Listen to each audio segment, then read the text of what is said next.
First up, we have It Towards.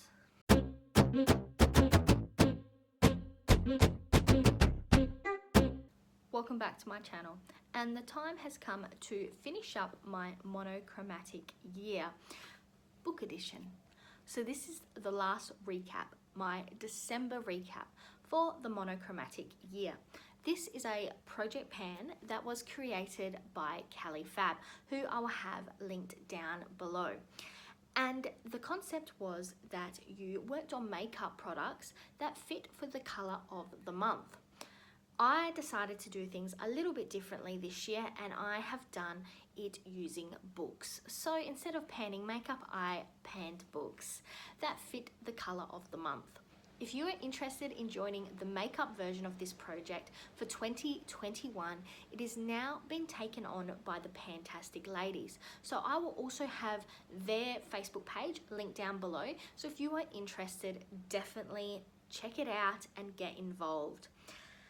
Now for me, I am going to be changing things up in 2021 slightly, and I'm actually going to be doing a reading challenge that I created based off of this with Samantha Pans. So definitely stay tuned to see my introduction for that coming out in January. Actually, it will be coming out on January the 3rd. So definitely check that one out when it comes out.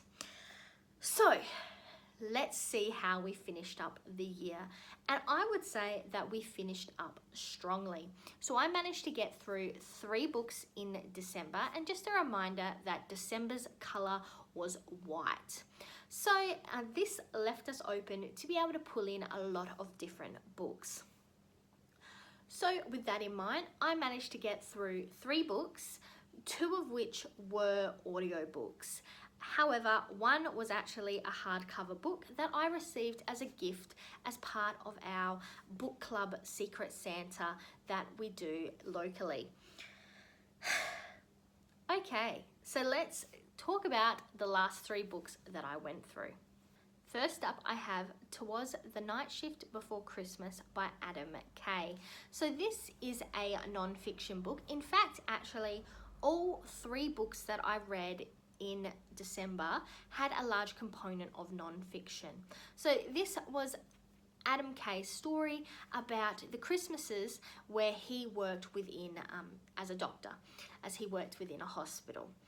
So it is an interesting concept because in reality, Christmas season comes around, silly season comes around, and we think everyone is having these breaks. There's these memes about, you know, people not doing anything or getting changed out of their pajamas for the whole week between Christmas and New Year's, and you know, everyone wants to have a joyous time. Obviously this counts for people who follow the tradition. However, it is not always the best scenario for those who work within essential services, and I would probably say that 2020 would have been even worse. So I would definitely like to highlight that I'm very thankful for those who work in emergency services or any form of essential service, especially during the silly season. Lucky for me, I did not have to utilize any of those services over the past month. However, time is not have ended yet, so touch wood, but there would be people who are working, night shifts, day shifts, all of the above, to take care of those who are unfortunately unwell or need any form of essential service over this period. So anyway, back to the book. So Adam goes over his night shifts over the 6-year period that he worked within healthcare profession. So the book is essentially snippets from his diary. He has written another book, which I do not remember the name of right now, so I'll actually put it down here while editing. I haven't read it, and supposedly this is more Christmas based, obviously. This takes stories that he didn't touch on in his first book, some of which he felt were even too intense for his first book, and he put them in this book. Some which are festive, some which are not festive, as such. So though in saying that, I have not read his first book, so I cannot tell you whether this differs from what that book is set up like, whether it does go more in depth than what that one did or not. But I can tell you that this book did have some hard-hitting storylines, hard-hitting, I guess, segments or days that he does slightly discuss. However, the majority of it is quite humorous. It deals with a few funny stories that have come about because of the Christmas season. A lot of them are funny Christmas stories as such, and some of them are those awkward moments that occur, especially the awkward Christmas tie, which is so cringeworthy, but at the same time, I could definitely see that if I was in that situation, which I would not like at all, but if I was in that situation, I probably would have burst out laughing too. So I would say it was an easy read. I say easy read, but I did listen to it via audiobook, which was narrated by Adam Kay himself. So that was an interesting experience. I do enjoy it when the author narrates the story, because you do get sometimes a more feel with how you expect that story to be read, because what you put on paper is not necessarily how you as an author, how the author writes it and puts it on paper. No matter what grammar you do or do not have, how people read it and consume it are always slightly different. The meanings that people build out of it. Now, in saying that, having it come from the author himself, I think maybe he read it exactly how he expected it to be read. And it did add, I guess, a bit of personalization to it that you might not have received if you were reading it from the page. So I will say listening to it via audiobook was an easy read. And nothing was too ghastly that I had to stop what I was doing. I did feel overall, though it did discuss some poignant and deep experiences, that for me as the reader, it all was quite light and it didn't pull you down too much. Though in saying that, I know, as mentioned by Adam himself, certain sections, certain experiences did have lasting effects on him. But for me as the reader, it was a moment of shock, a moment of, oh, that's not great, awkwardness, embarrassment, sometimes sadness, but it was just that moment, and then quickly you move to the next feeling. Nothing was so deep or dark or scary. Even the section that was rather traumatic, and was definitely a traumatic experience for Adam, and would have been a traumatic experience for majority of those involved, wasn't too heavy in the storytelling. It didn't pull the book down into a scenario where I was left saying it was a depressing book or anything like that. So overall, I did enjoy the story. I did enjoy hearing about the experiences from him firsthand. And I definitely think after reading this book that I would like to go back and read his first book. Moving on, I stuck in the realm of non-fiction, and also I stuck in the realm of audiobooks. I feel like December was very much a season of non-fiction, of life-changing stories for me. So the next book I read was by Kate Flanders, and it was called The Year of Less. The tagline, which if you look on Goodreads is part of the title, though it is very long if it is the full title, it is called The Year of Less: How I Stopped Shopping, Gave Away My Belongings, and Discovered Life is Worth More Than Anything You Can Buy in a Store. So that is definitely a mouthful, but essentially that gives you an overview of what the book is about.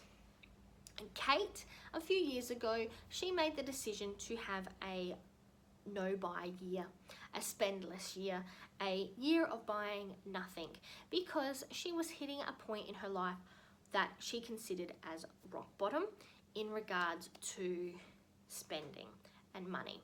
So this is very much a similar book to, say, for example, The Diary of a London Call Girl, which is based on a blog. So Kate had a blog, which is where this story originally took place. And this is the put together, stretched out story behind her blog posts, behind her experience. So essentially, it is the story that Kate did not put on her blog.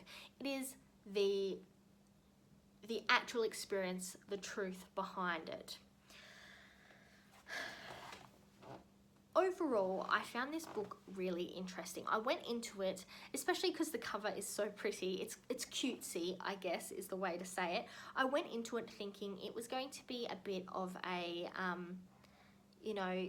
10 simple tips to stop buying things. I thought it would be a discussion of her experiences, but I didn't think it would go as deep and dark, I guess, as it did. You learn quite a lot about Kate, which she says within the book you didn't know from her blog posts. She never went this much into detail within her blog posts. And also I learned a lot about myself from this book. In certain situations where I will say things about people I'm friends with, not bad things, but things that they might not appreciate. For example, I had a friend who was vegetarian, and I made a point, if we were in a situation where there was going to be food, that I would say she's a vegetarian. And it's such a weird situation because I wasn't doing it because I didn't think that there would be anything for her to eat, or she can't eat because she's a vegetarian. Not at all. And in fact, I supported her decision. It was more so that the people around you knew, so they didn't say anything or try to push anything onto them, is what I thought. But Kate, she says that those comments can be really disheartening. And why do people feel the need to tell people this?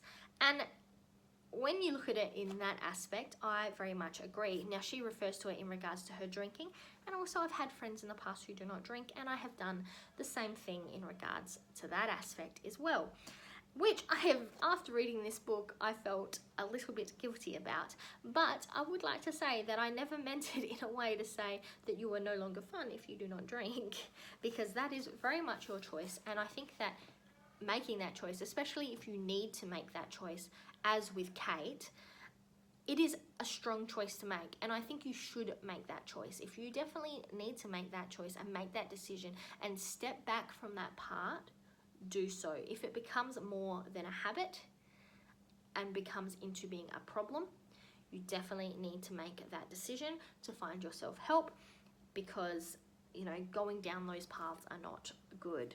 However, that is not the point of this this story. I am here to tell you about her book. So I did very much enjoy her book. She went very much into her deep and darkest secret, why she was at rock bottom, how come she needed to get out of it, and what she did to do so. And it has spurred me even more to consider such a activity for myself. I have touched on this idea a few times in my past. I've thought about doing it, but I haven't. But I'm going to hold that conversation there, because that will be something for a new video coming up shortly. So definitely keep an eye out for it. But I have been inspired by Kate and her story. So that is all you need to know at this point. So taking that into consideration, I definitely recommend this book, especially for somebody who is having issues with shopping addiction, or just wants to understand more about that idea of stepping back from those behaviors, or just in a way for you to see it from the other side, the other point of view, not just in regards to someone who's quit shopping, but somebody who's quit drinking or quit drugs, which Kate had also done, had quit all these activities that then affected her life in more ways than you would think. Because there are people out there who are very supportive, but like happens with most times, you have friends who you do certain activities with. You have a friend you go to the gym with, you have a friend you go out for drinks after work with, you have a friend that you hang out with for drinks and concerts and parties, and you have friends that you go to book clubs with. And they don't always mix into those certain aspects of yourself, which is fine. That is perfectly fine. You are not expected to have a friend you do everything with. You do certain things with certain people. That is just the way it is. But these type of activities, these type of changes that Kate made, it is hard when you think about it to take into consideration that those changes will affect other relationships in your life. You know, even relationships you do not think that they will affect. So Kate mentions at some point that her quitting shopping ended up to a point where people didn't feel comfortable telling her what they had bought, because they worried that if they told her that they'd gone to the shopping centre for a girls' weekend and gone shopping, and they'd bought this new dress and that it was something that didn't interest Kate. So people had less and less conversations with her, and she felt less and less included in certain situations. It was a very interesting concept. I think when you're doing something that goes against the grain, against the norm of the society that we are currently living in, like quitting shopping, quitting drinking, any of those type of things, quitting drinking, especially in Australia, it can be really difficult to maintain past relationships that are structured heavily around those activities. That is not to say that you shouldn't still do it, because sometimes the road less travelled, the hard road, is the better road to be on. Anyway, I did find it a very, very good book. I did listen to this, as I said earlier, also as audiobook, and it was also narrated by the author Kate Flanders. So I definitely would say that I enjoyed it as it was. I listened to it while I was doing a clean and a declutter of my bedroom at the time, and my makeup, which you would have already seen my makeup declutter. I'll link it, up in the cards. But I definitely enjoyed listening to the story and was inspired by certain aspects of it.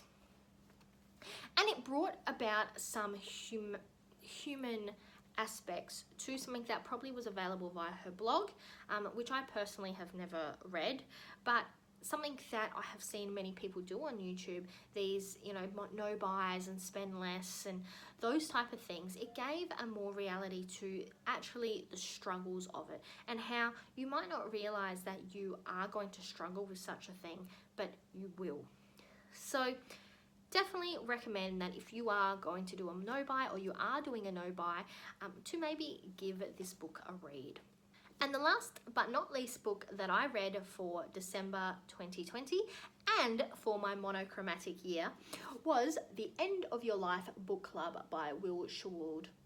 This is based on a true story. It is based on the relationship that Will had with his mother, especially after she was diagnosed with pancreatic cancer.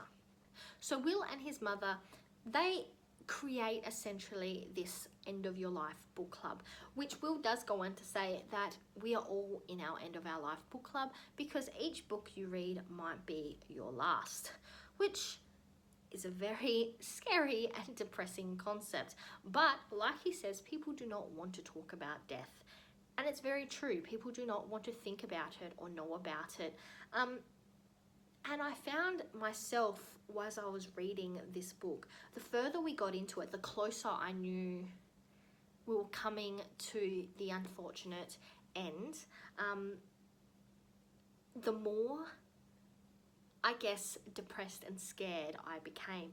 I really enjoyed it, but there were certain aspects I started relating it back to my own life, to my own relationships, with family, with friends. This idea that if you knew that you were going to die, which, we all know we're going to die someday, but if you know that your body is in the process of dying, what would you do? What books would you read? How do you want to spend your last moments? It was very, very daunting, especially because, especially at the start of this book, when Will's mother first gets ill, Marianne first gets ill, she is not aware of the fact that this is what it is. At first they think it is one thing, and it takes actually quite a long time for it to come out that what it is pancreatic cancer. And that is the most scariest part of this book, is the fact that right now, anyone, you, me, anyone, could actually be quite sick. You know, we could have something within us that is developing and growing, like her tumors, and not even know about it. And that is the scariest concept for me. You know, it's one thing to know that in the future you're going to die, because that will happen eventually. It's another thing to think that you could be sick and on that road to an early demise right now and you don't even know it. But I'm not trying to be super depressing, so we are going to move on from my crazy thoughts. This is a very well written book. So it is written from Will's perspective, and as he says in his starting thingy, what is that called? In his author's note, a lot of this is based on notes that he'd written down, emails, conversations with families, blog posts, etc., that he has collated to then develop this story. So some of the timelines might be slightly out, some of the conversations have been slightly paraphrased, but the essence of this story is what happened.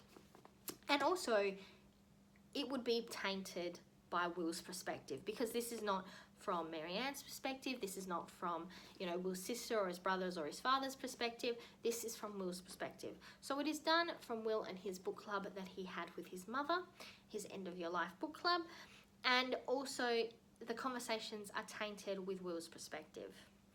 That is not necessarily a bad thing, and I do not think it takes away from this story. In fact, I think it adds to this story, because every conversation is loaded. You know it's loaded from both sides, and there's certain sections where you just think, say the words, Will, but at the end of the day, as Will says in the end of the book, a lot of this was not about him saying what he needed to say, saying what he wanted to say, or his mother hearing what he needed to say. It was about him listening, for him building these memories and these moments and these experiences, which for some people, especially those who are not as interested in reading, may not find as being the best memories, for example, that you could be building, or not something that they would be wanting to do if they were on this path.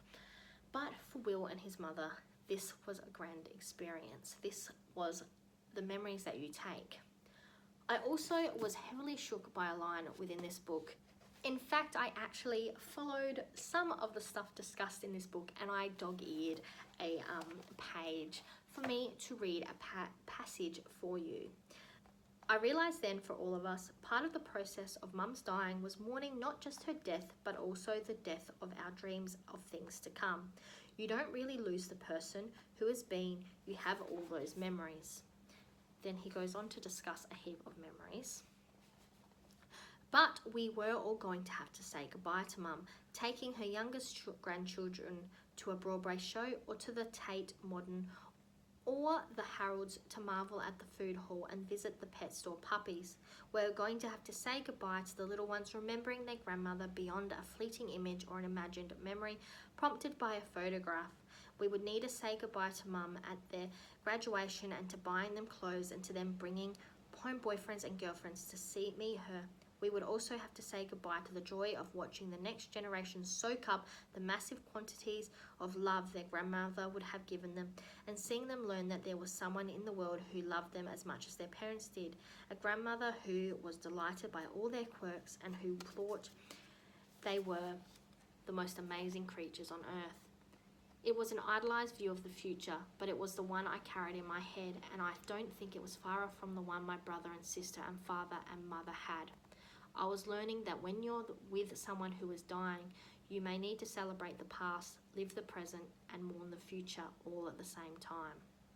That was a poignant point in this book for me, because really the person who you loved is already gone. Those experiences, those things that have happened have already gone. What you are mourning is your future. You're mourning new experiences with them. You're not mourning the past ones. And that was a very interesting way to look at it, that death is not about mourning who somebody was, but about mourning what they could have been, almost. a large proportion of this book is taking up with them discussing other books that they have read. And I will say that I do like to consider myself a lover of books. And though over many years I haven't managed to read as many books as I would like, I do like to think that I am, I guess, an avid reader. However, I will say basically all the books that were discussed within these pages are books that I have not read before. And I will say that I felt that a lot of the books discussed were rather heavy books, and some were written quite a long time ago. But they were books that I would consider like upper class books, I guess is the way to describe it. It's not like they were reading very many books from the, you know, young adult section or the graphic novel section of the library. Do you know what I mean? But there were a few books that definitely were brought up that I would like to read. Though a lot of the books they did read were probably books that you would find on something like the 100 books that you should read before you die. So I will say that I was interested to see this story from their story, Will and his mother Marianne's book club, the books that they chose to read when they weren't sure how much time they would have together or how much time Marianne would have left. That was a really interesting thing to see. And also the section where Marianne comments that she does not want to read silly books, that she does not have time for silly books, where Will still finds those silly books quite refreshing and, you know, palate cleansing, I guess is the way to look at it. But his mother thinks that they are essentially a waste of her reading time, which I do think is something that would change and develop as you change and develop and grow older. Books that you may have enjoyed when you were younger, you no longer enjoy, you find silly, time wasting, etc., etc. I will say that this book did make me cry. From the moment you pick it up, you know how it is going to end. Even though, unlike Marianne, I do not skip to the back because I enjoy the surprise of a twist ending. So I never skip to the ending, though I do know people who do. But you always know how the book's going to end because there is no other way that this tale can end. And yet, it left me devastated. It left me crying. And I think it is because you're now mourning that you will not hear Marianne's next opinion of the next book she reads. I really enjoyed reading her opinions of the books, and I think for me this really just pushed how important a book club is and how important those friendships and those discussions are and how much reading can affect your life.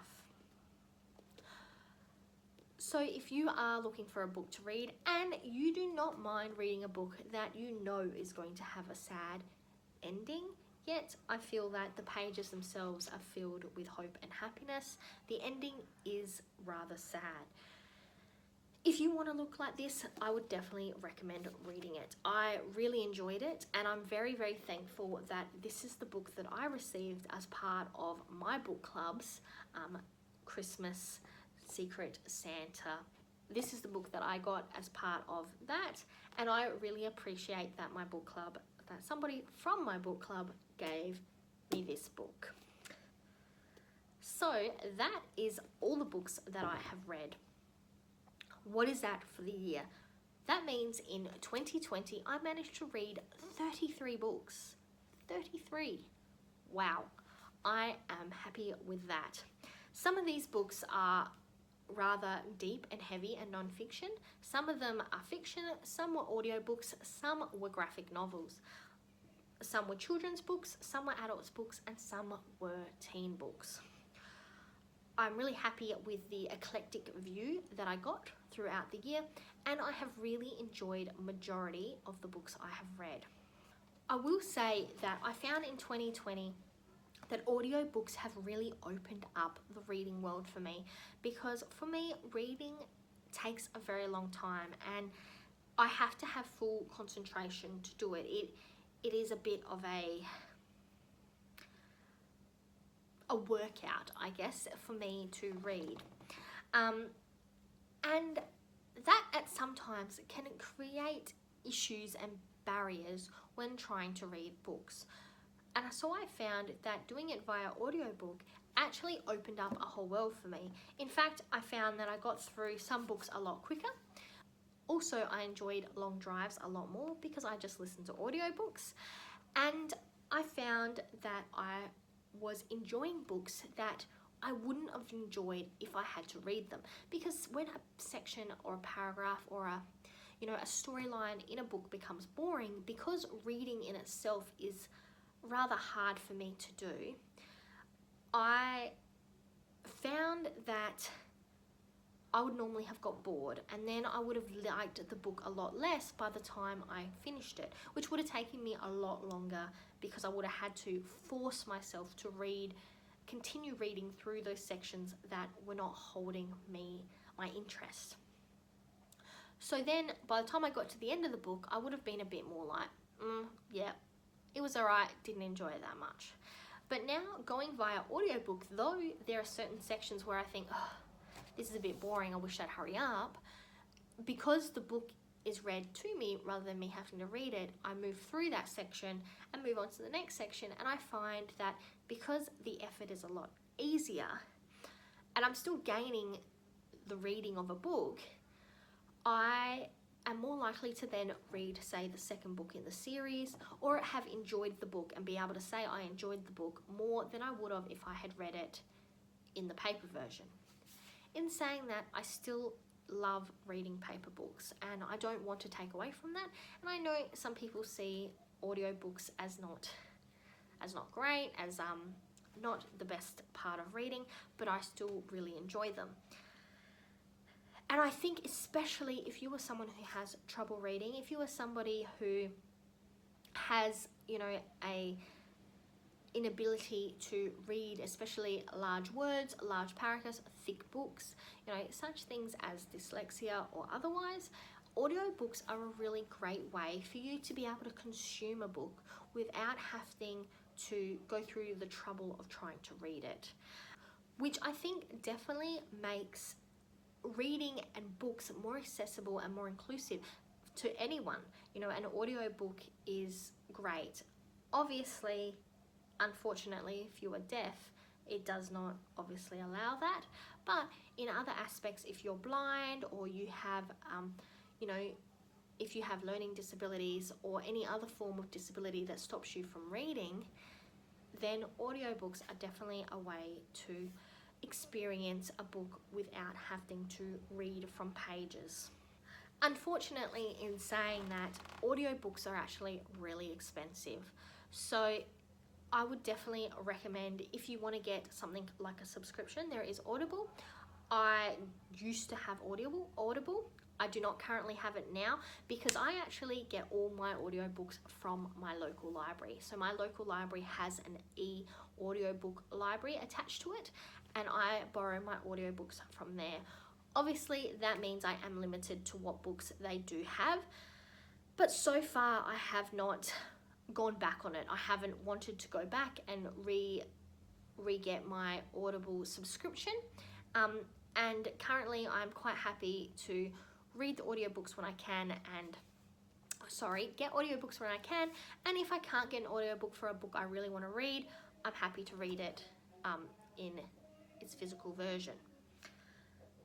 In saying that, my library, which is where I've been getting most of my books from, which I'd highly recommend if you are not a member of your local library, and I'm not just saying that because I'm a librarian, but if you are not a member of your local library, go and get a membership, because there is more than just books. There is so much that your library can do for you. But this is not a place to be discussing the importance of libraries. We are here to talk about the books I read. So, what I will say is, unfortunately, I have been reading the Fake Boyfriend series, and it does come to a point now where my library doesn't have the next editions, books in the series in either audiobook or hard copy. So that is going to cause me a slight bit of issue, but it's okay because we will find a way to move around that, and we will continue on with that series. Anyway, I have been talking for 1,000 years, so let's finish up here. So at the end of the day, I read 32 books in 20. My original Goodreads goal was only 12, which would be 1 book per month. And for the last 2 years, I had not been able to reach that goal. So I thought that was a very reasonable goal for me to put in place. But with that and the ability to use audiobooks, not only did I beat that goal, but then I bet my next goal of 24 books, which was double, so 2 books per month. And I reached 32, which in fact 30 was my 2019 goal. So I'm very happy that I've finally been able to read over 30 books in a year. Next year, I am not sure yet what I'm going to do with my Goodreads, what goal I'm going to set for myself, but I look forward to a brand new of reading, and definitely keep your eye out for the new introduction for my reading challenge that I have created with Samantha Pans, that the introduction will be coming up on January 3rd. So that's all I've got for you now. So I'm Verity. That was the December recap and final update for my Monochromatic Year book edition. And now to the outro.